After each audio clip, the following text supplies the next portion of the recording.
They created a Class 15 Deathworld to kill us. Humans asked for something harder. Span of time, they had tested over 900,000 sentient species, cataloging their survival capabilities with the cold precision of cosmic accountants.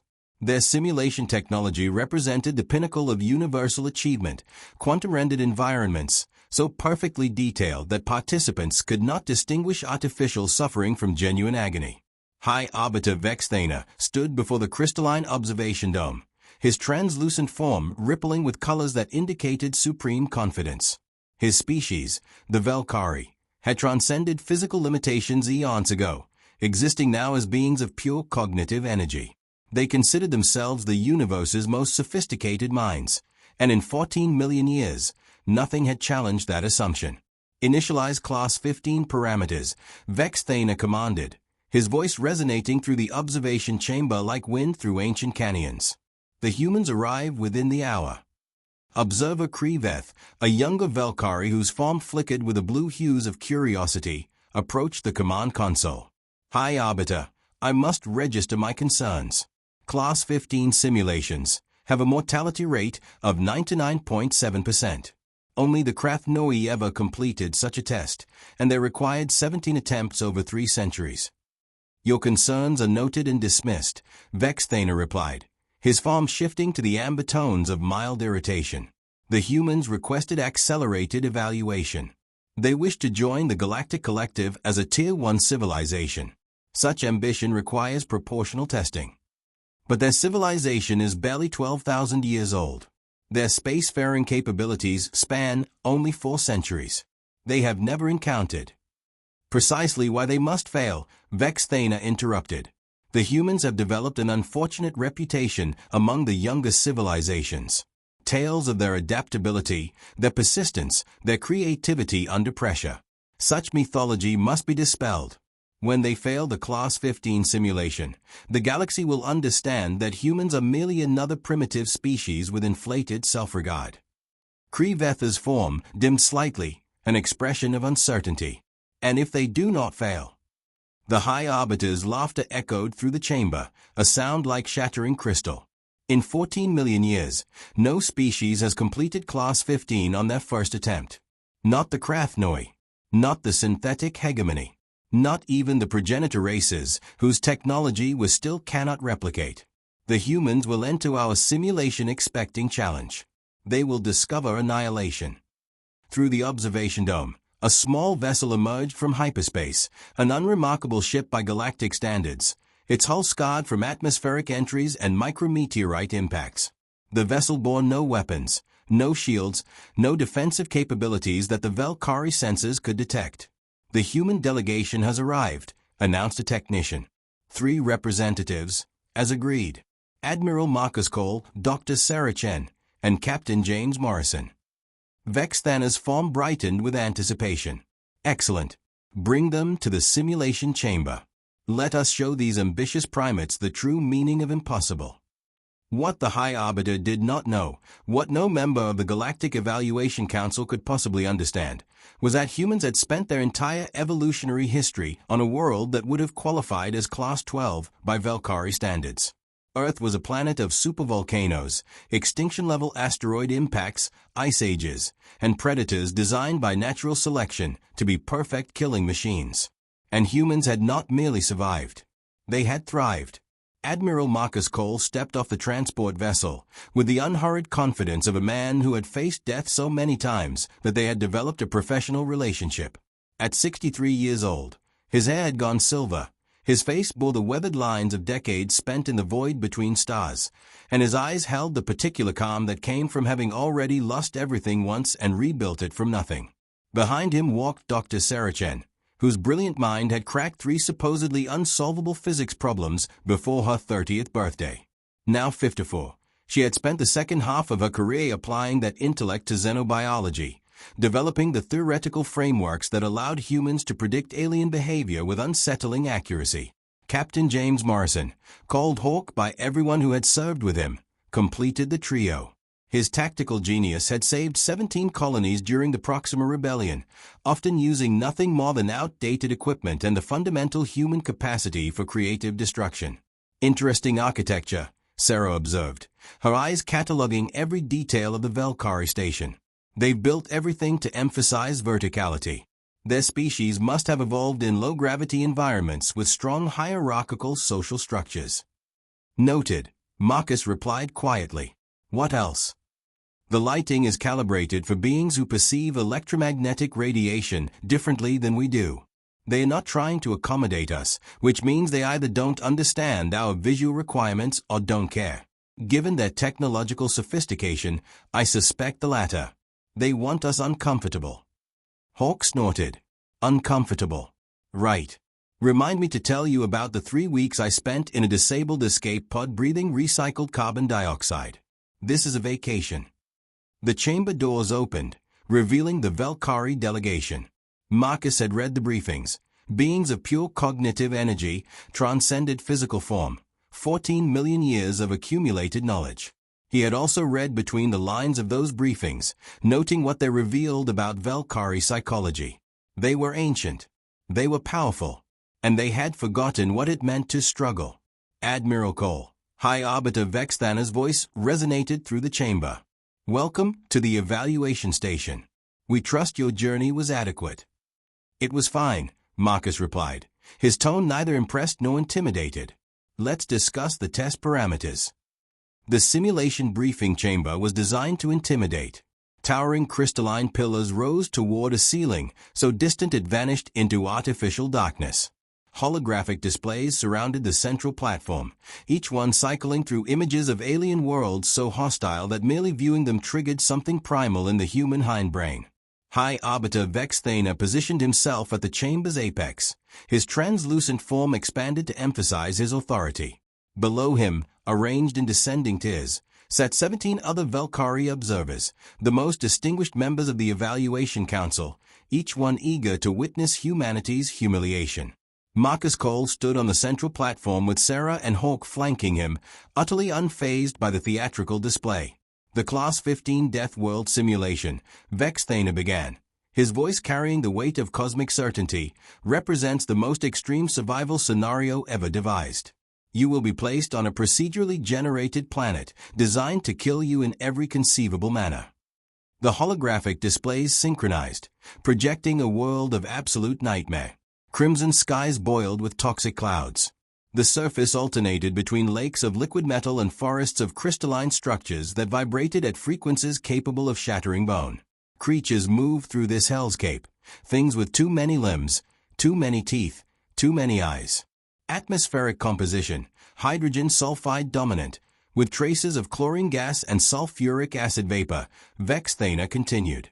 Surface temperature varies between -100 and +400 degrees Celsius within a single day-night cycle. Gravity fluctuates between 0.3 and 4.7 standard due to the planet's unstable core. Native fauna includes 700 distinct predator species, all of which have evolved to hunt beings exactly your size. Sarah Chen was taking notes. Not frightened notes, analytical ones. She had already identified 17 potential survival strategies based on the environmental data. The simulation will last 30 planetary days, Vexthana pronounced. You must survive until extraction. No external assistance. No technological augmentation beyond basic survival gear. You will experience all sensations as absolutely real: pain, hunger, exhaustion, fear. If you die in the simulation, neurofeedback will render you catatonic for 6 standard months. Medical recovery or permanent damage? Marcus asked, his tone suggesting he was inquiring about weather conditions. The question clearly surprised Vexthana. Medical recovery. In most cases, approximately 3% of participants who experience simulation death suffer permanent cognitive impairment. Acceptable, Marcus nodded. Krevetha's form flickered with confusion. This was not the reaction they had expected. Species facing Class 15 simulations typically displayed elevated stress indicators, negotiated for reduced difficulty, or simply refused participation. The humans showed nothing but professional interest. You understand, Vexthana pressed, that no species has ever completed Class 15 on their first attempt? The average completion time is 3 centuries and 17 attempts. We understand, Sarah replied.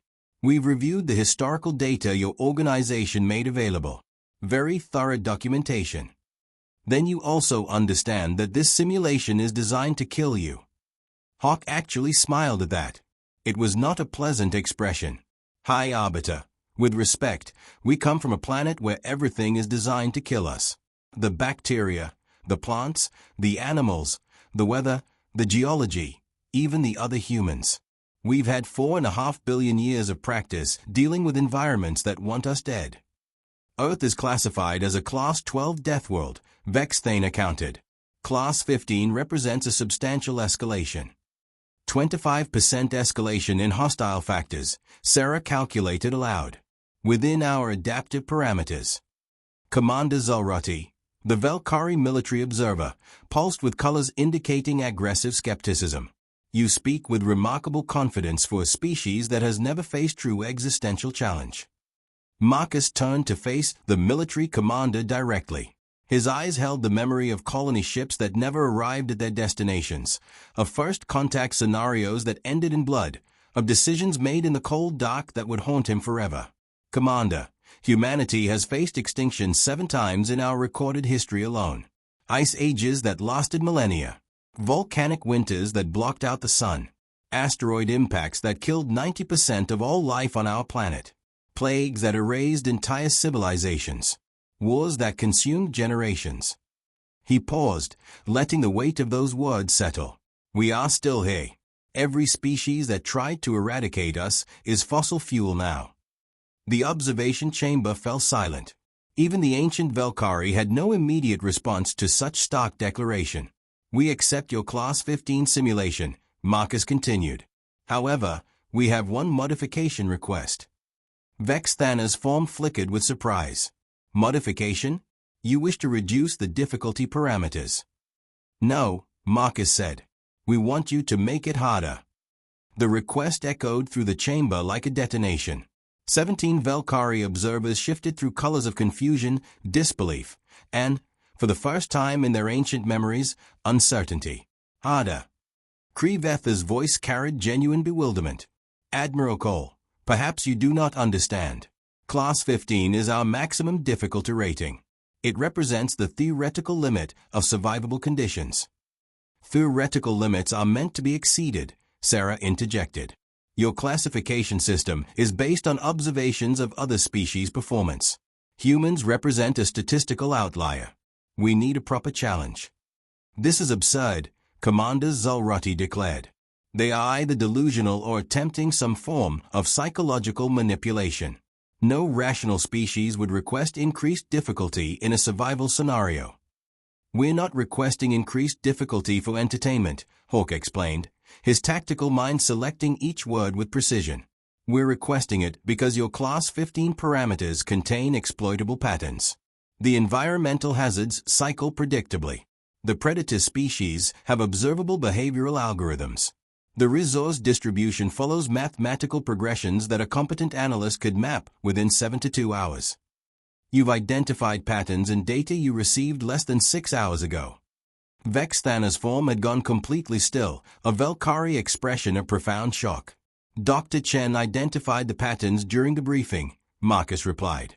While you were explaining the parameters designed to kill us, she was calculating optimal survival strategies.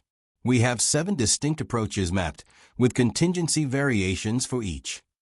Sarah nodded confirmation. The Class 15 simulation assumes test subjects will panic, make emotional decisions, and fail to cooperate effectively. It doesn't account for species that respond to existential threat by becoming calmer, more analytical, and more cohesive.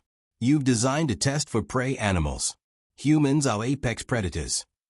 High Arbiter Vexthana remained silent for a long moment, processing information that contradicted 14 million years of accumulated certainty.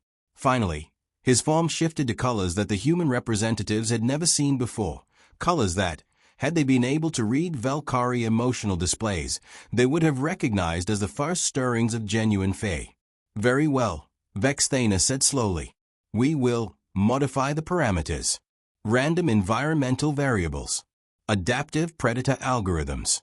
Resource distribution that actively responds to your strategies. He paused. We have never implemented such modifications before. This will be unprecedented. Good, Marcus replied. Unprecedented is exactly what we need. The simulation pod hummed with energies that human science could not yet comprehend. Marcus Cole lay in the central chamber, neural interfaces attached to 17 points along his spine and skull.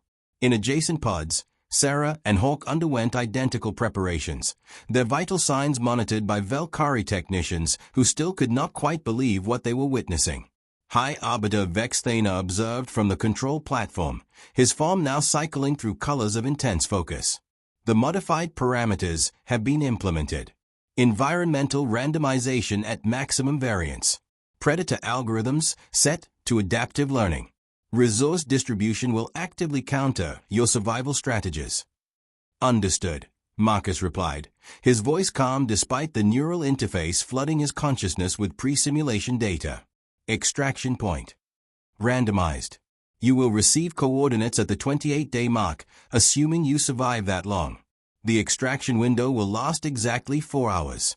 Miss it, and the simulation continues indefinitely. Indefinitely meaning until you complete the survival period or experience simulation death. Whichever comes first. Marcus smiled. It was the smile of a man who had already accepted every possible outcome and found peace with all of them. Then we'd better not miss it. The simulation activated. Marcus Cole opened his eyes to apocalypse. The sky above him blazed with colors that human optic nerves were not designed to process, violets that bordered on ultraviolet, reds that bled into infrared, and somewhere in between, a sickly yellow-green that triggered immediate nausea. The air tasted of copper and something else, something organic and wrong, like breathing the exhalations of a dying animal. He was lying in a shallow crater, his body already aching from the 3.7 gravities that pressed him into the crystalline ground. Every breath required conscious effort, his chest muscles straining against the increased atmospheric pressure. Training kicked in before panic could even consider appearing.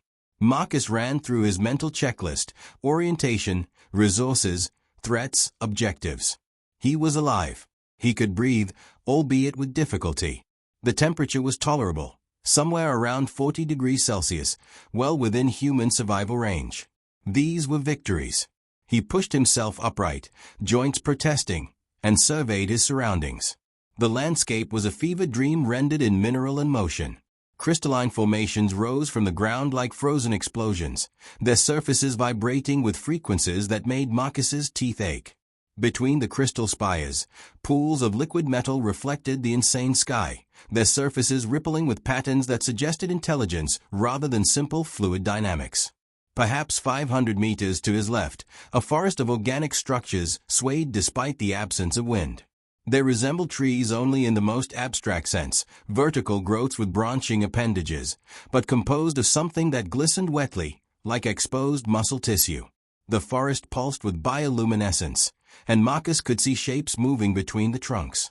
Many shapes. All of them wrong. Marcus. Sarah's voice cut through the environmental noise.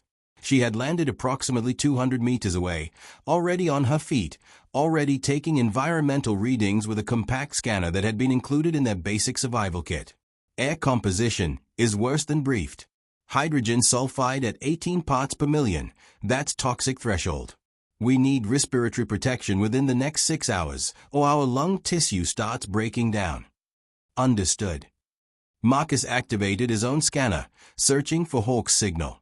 James, report. Static answered him for 3 agonizing seconds. Then, I'm here. Got a problem. Define problem. Landed in one of those metal pools. Suits compromised. Whatever this liquid is, it's eating through the thermal layer. Estimate 15 minutes before it reaches skin contact. Marcus was already moving, his body screaming protest as he forced it through the crushing gravity toward Hawk's position. Sarah, find materials for respiratory filtration. Anything porous that can absorb hydrogen sulfide. I'm getting James. Crystalline structures might work, Sarah replied, her mind already racing through chemical possibilities. Some silicate formations have absorption properties. I'll need samples. Get them. We'll rendezvous in 30 minutes, top of that ridge to the east. Higher ground, better defensive position, and we'll be above the worst of the toxic atmosphere layer. The plan was solid. The execution would be anything but simple. Hawk had pulled himself to the edge of the metal pool, but the liquid clung to his suit like a living thing, tendrils of silver gray reaching up his legs toward his torso. His face showed no panic, just the focused concentration of a man solving a tactical problem under time pressure. "Thermal knife," he said as Marcus reached him. "It's in my kit, but I can't reach it without submerging my arms. Need you to cut the contaminated sections free." Marcus retrieved the blade, a compact plasma cutter designed for emergency equipment modification. "This is going to remove about 40% of your thermal protection. Better than removing 40% of my skin. Do it." The cutting was precise and brutal, Marcus carving away contaminated suit material, while the metal liquid hissed and retreated from the plasma edge. Within 90 seconds, Hawk was free, but his legs from the knee down were now exposed to an environment that fluctuated between freezing and boiling on an hourly cycle. "We need to find replacement insulation," Marcus said. "What's in the emergency kit?" Hawk was already inventorying. Thermal blanket. Fire-starting materials.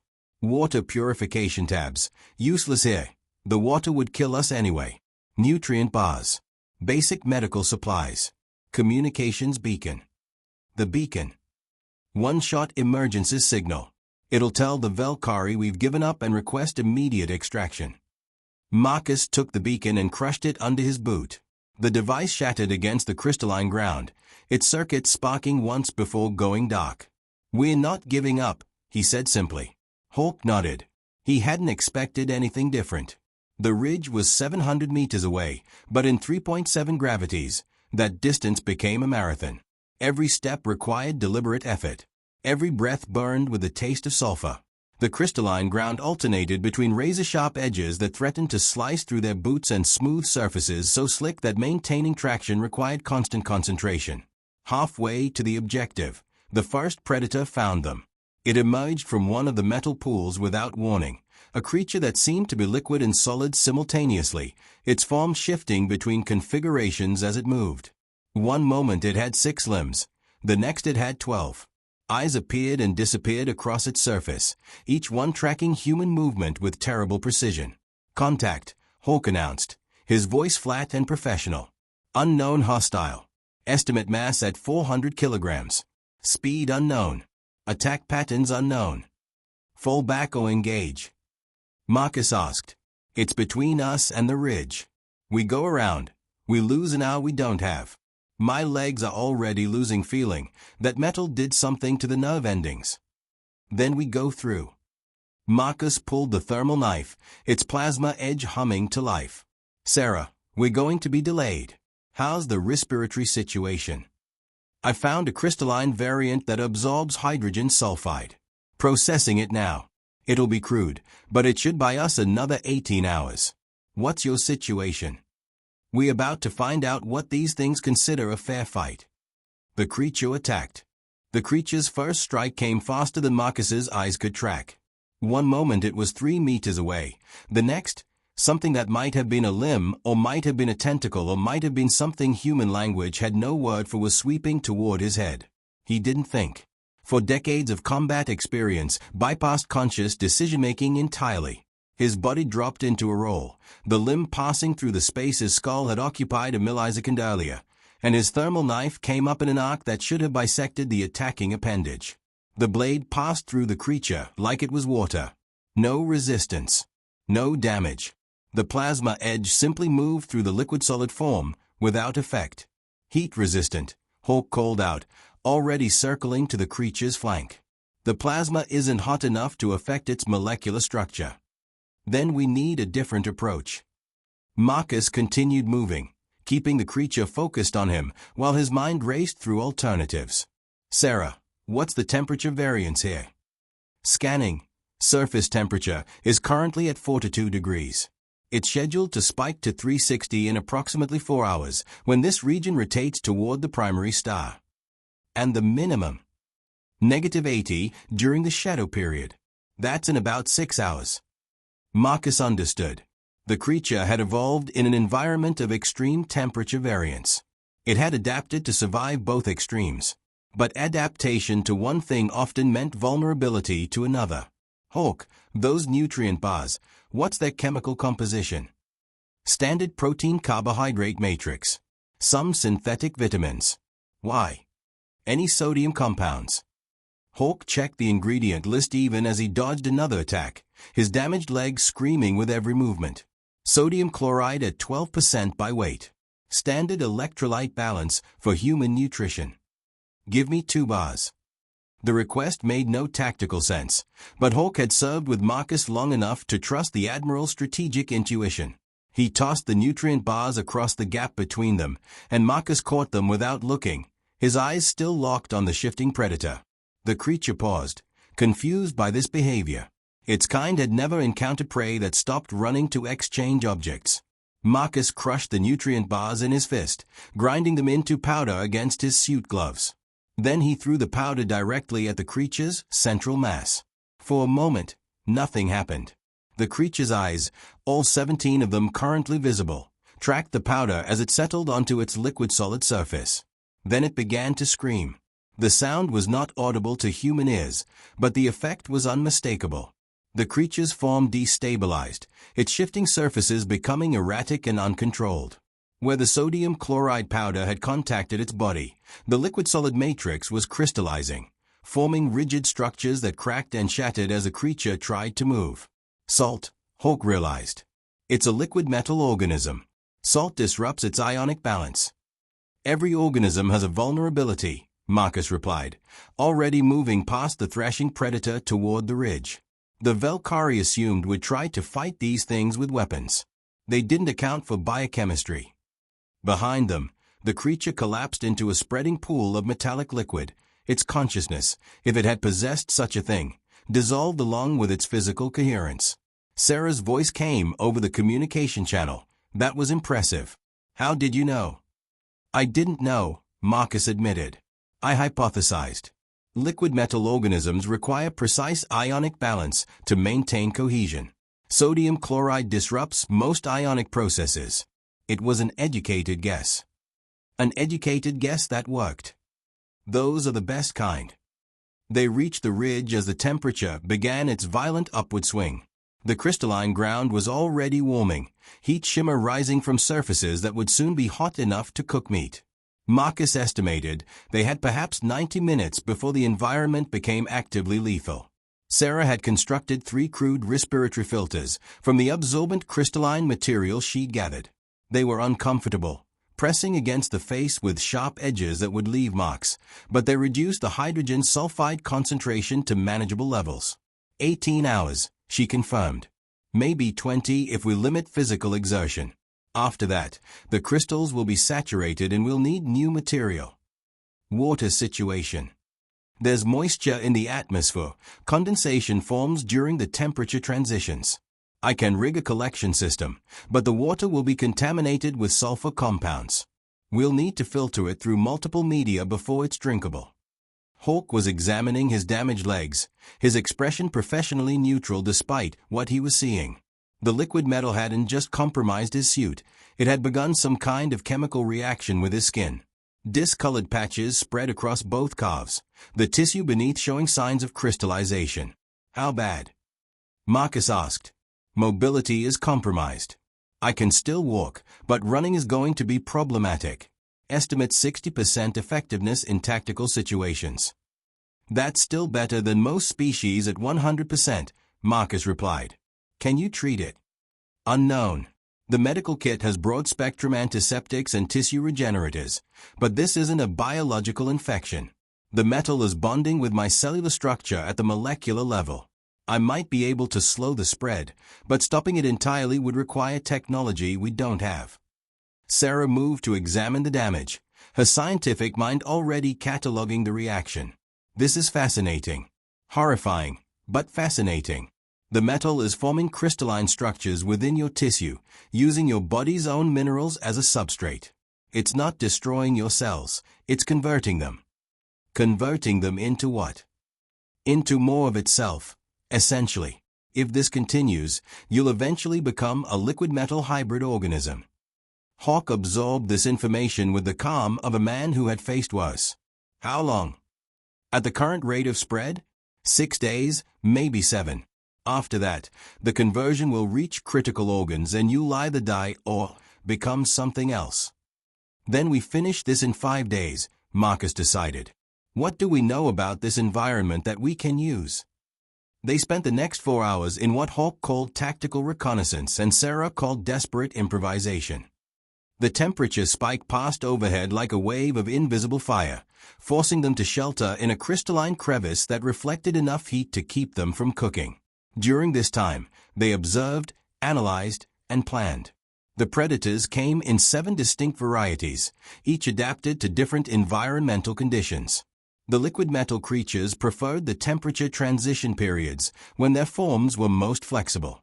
A second type, insectoid swarms with razor-edged carapaces, emerged during the heat spikes, their metabolism apparently powered by thermal absorption. A third type lurked in the organic forest, patient ambush predators that could remain motionless for hours before striking with lethal speed. Pattern recognition, Sarah announced after compiling her observations. The predators don't overlap territories. Each type claims specific environmental niches and doesn't venture outside them. If we can map those boundaries, we can navigate between them. The Valkyrie said the predator algorithms were set to adaptive learning, Marcus reminded her. They'll change their patterns once they realize we're exploiting them. Then we stay ahead of the adaptation curve. Every time they learn, we'll learn faster. The temperature dropped with brutal swiftness, plunging from 360 to sub-zero in less than an hour. The crystalline landscape cracked and groaned as thermal stress rippled through its structure. In the distance, the organic forest contracted, its muscle-like tissue shrinking in the cold until the entire structure looked like a clenched fist. And in that moment of environmental transition, they moved. Day 3 brought the first major complication. They had established a pattern, moving during the brief transition periods when the temperature was survivable and the predators were least active, sheltering during the extremes, slowly making their way toward higher ground where the atmosphere was slightly less toxic. It was working. Against all probability, it was working. Then the environment changed. Marcus was the first to notice. The crystalline formations that had been their landmarks were moving, their positions shifting by meters with each temperature cycle. The organic forest had expanded, its boundaries creeping across territory that had been safe just hours before. And the predators were learning. They are coordinating, Hawk observed, watching from their elevated position as 3 different predator types moved in what could only be described as formation. The liquid metal creatures are driving toward the insectoid territory, while the forest ambushes close off retreat routes. That's not in their programming, Sarah said, her voice tight. The briefing said each species occupied exclusive niches. They shouldn't be cooperating. The Valkyrie said the algorithms were set to adaptive learning. This is them adapting. Marcus studied the pattern, his tactical mind working through implications. They are not just learning our movements. They are learning from each other. The simulation is allowing cross-species information exchange. That's sophisticated AI, far beyond what should be possible with the parameters they described. The Valkyrie have 14 million years of technology development. Their basic AI is probably more advanced than anything we can imagine. The question is, can it learn faster than we can? Sarah smiled, an unexpected expression given their circumstances. Admiral, with respect, you're asking if a computer program can outthink human beings. Every artificial intelligence in our history has eventually been beaten by human creativity. We don't process faster, but we process differently. We make connections that pure logic would never discover. Then we need to make one of those connections now. What do we have that they are not expecting? The solution came from Hawk, whose damaged legs had forced him to observe rather than act. Sometimes the most valuable tactical insights came from the sidelines. They are not predators, he said quietly. Not really. Marcus and Sarah turned to face him, questions visible in their expressions. Predators hunt to feed. These things aren't eating anything they catch. The liquid metal creatures don't have digestive systems. The insectoids aren't consuming biomass. The forest ambushes don't have mouths. They are not predators, they are obstacles. They are designed to kill, not to survive. The difference being, predators adapt to maximize feeding opportunities. They learn which prey is worth the effort and which isn't. But these things aren't measuring effort versus reward. They are just eliminating. They have no concept of resource management because they don't need resources. Sarah's eyes widened as she followed the logic. They are not avoiding each other because of territorial instinct. They are avoiding each other because the simulation programmed them that way. And now that the simulation is allowing them to cooperate. They have no instinct for cooperation, Marcus finished. They are following new instructions without understanding why. That's a vulnerability. How do we exploit it? Marcus was already planning, his mind constructing scenarios and discarding them with rapid efficiency. If they are cooperating without instinct, they are relying entirely on the simulation's algorithms. Those algorithms are designed to maximize our danger. But they are also designed to maintain the simulation's integrity, to keep it running as a test rather than an execution. You think there are limits? There have to be. The Velkari want to test us, not simply murder us. That means there are rules, even if they haven't told us what those rules are. And if we can figure out the rules, we can force the simulation to protect us from itself, Sarah concluded. The idea was audacious, possibly insane. Exactly the kind of thinking that had kept humanity alive through 4.5 billion years of planetary catastrophe. They spent the next 6 hours testing the simulation's boundaries. The first test was simple. Marcus walked directly toward a liquid metal creature, making no attempt to evade or defend himself. The creature advanced, prepared to strike, and then stopped, its form frozen in an attack posture that never completed. Mercy protocols, Sarah observed. The simulation won't allow direct kills when the target offers no resistance. That's not mercy, Hulk corrected. That's test design. They want us to struggle, not surrender. A target that doesn't resist isn't providing useful data. The second test was more complex. Sarah deliberately contaminated her respiratory filter, allowing toxic gas to enter her lungs until she began showing symptoms of hydrogen sulfide poisoning. The environment immediately shifted. Local atmospheric composition changed, reducing the toxin concentration just enough to prevent lethal exposure. The simulation is maintaining survivable conditions, she coughed, recovering slowly. It's pushing us to our limits, but it won't push us over. Not unless we're actively fighting back. Then we use that. We make the simulation think we're not fighting back, while we position ourselves for advantage. Passive resistance, Hulk nodded. Make them believe they've won until the moment we strike. Marcus looked at his team, a scientist with genius-level intelligence, a tactical officer whose damaged legs were slowly turning to crystal, and himself, an old admiral who had already lived longer than statistics suggested he should have. They were exhausted, injured, running low on supplies, and surrounded by alien horrors specifically designed to kill them. He had never felt more confident. Here's what we're going to do, he said, and began to explain. The plan required perfect timing, absolute commitment, and a willingness to trust the simulation's rules while simultaneously breaking them. First, they needed to appear defeated. This was easier than it should have been. Their physical condition was genuinely deteriorating, their resources were diminishing, and the predators were closing in from every direction. All they had to do was stop hiding how badly things were going. They made their camp in an exposed position, visible to any predator within a kilometer radius. They moved slowly, carefully, broadcasting exhaustion with every gesture. When the coordinated predator formation began to close around them, they made no attempt to escape.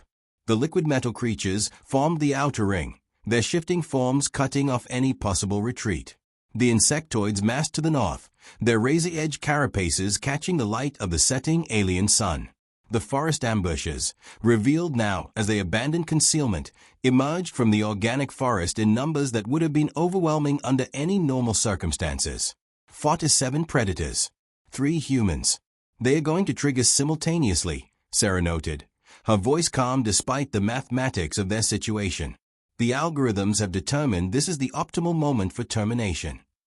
Almost, Marcus agreed. Hulk, are you ready? Ready. Sarah. The calculations are complete. Margin of error is 6%, which is higher than I'd like. But it'll work, Marcus said. It has to work. The predators attacked.